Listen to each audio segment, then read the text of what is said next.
बिस्मिल्लाहिर्रहमानिर्रहीम। मोहतरम नाज़रीन, अस्सलामु अलैकुम वरहमतुल्लाहि वबरकातुहू। नाज़रीन, आज इस छोटी सी मुख्तसर वीडियो में मैं आपको बहुत कीमती और बहुत बड़ा वजीफ़ा बताऊंगा, जिसको आप अपने मामूल में लाके बहुत सारा फ़ायदा हासिल कर सकते हैं। यानी ये छोटी सी आयत अगर आप अपना मामूल बना लेंगे तो कभी भी आपकी जेब इंशाअल्लाह खाली नहीं होगी। आपसे इंशाअल्लाह कभी भी तंगदस्ती, माली मुश्किलात, माशी तंगी की शिकायत आपको नहीं होगी इंशाअल्लाह। छोटी सी आयत है, इसका तरीका और तादाद भी मैं आपको इस वीडियो में बताऊंगा कि किस तरीके से पढ़नी है, किस वक्त पढ़नी है, कितनी बार पढ़नी है। आखिर तक वीडियो को देखें और इस चैनल को भी सब्सक्राइब कर लें ताकि हमारी वीडियोज़ आप तक पहुँचती रहें। तो नाज़रीन, बात करते हैं उस आयत मुबारक की। पहले मैं आपको आयत बता देता हूँ, आयत सुना देता हूँ और उसके बाद मैं आपको तादाद और इसके पढ़ने का वक्त बताऊँगा कि किस वक्त आपने पढ़नी है।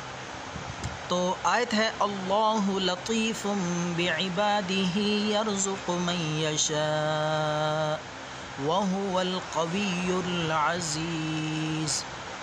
ये आयत मुबारक है।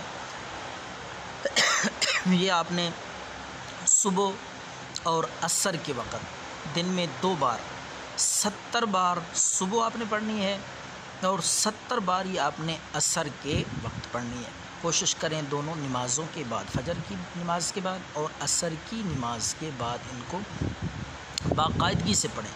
हर रोज़ पढ़ें अपने वक्त पे और 70 बार दिन में 2 बार पढ़ें। इंशाअल्लाह आप हैरान होंगे और कभी भी आपकी जेब खाली नहीं होगी इंशाअल्लाह। अल्लाह की ज़ात पे पूरी उम्मीद और यकीन रखते हुए मैं आपको ये कीमती वजीफ़ा, कीमती अमल बता रहा हूँ आपकी माशी तंगी को दूर करने के लिए। कर्ज़ा होगा, तंगदस्ती होगी, गुर्बत होगी, इंशाअल्लाह ये सारी परेशानियाँ आपकी इस एक आयत मुबारक से ठीक हो जाएंगी और पूरी ज़िंदगी अल्लाह के फ़ज़ल से आपकी जेब खाली नहीं होगी अगर आपने इस आयत को अपने मामूल में रखा। हर रोज़ डेली बिला नागा आप पढ़ते रहें।